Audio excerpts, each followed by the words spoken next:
கோவை தெற்கு உக்கடத்தில் கணவர் இறந்தது தெரியாமல் 6 நாட்களாக சடலத்துடன் தங்கியிருந்த மனநலம் பாதிக்கப்பட்ட மனைவி மீட்கப்பட்டார். அப்துல் ஜஃபார் என்பவரது மகள் வேறு பகுதியில் வசித்து வரும் நிலையில் மனநலம் பாதிக்கப்பட்ட மனைவியுடன் அவர் வசித்து வந்துள்ளார். அப்துல் ஜஃபார் வீட்டுக்குள்ளிருந்து துர்நாற்றம் வீசுவதாக அக்கம் பக்கத்தினர் அளித்த தகவலின் பேரில் அவரது மகன் வந்து பார்த்தபோது தந்தை இறந்து கிடந்தது தெரிய வந்துள்ளது.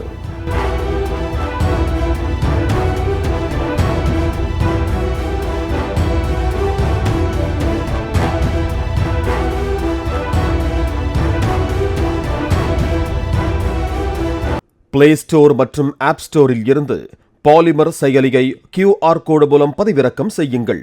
செய்திகளை உடனுக்குடன் பெறுங்கள்.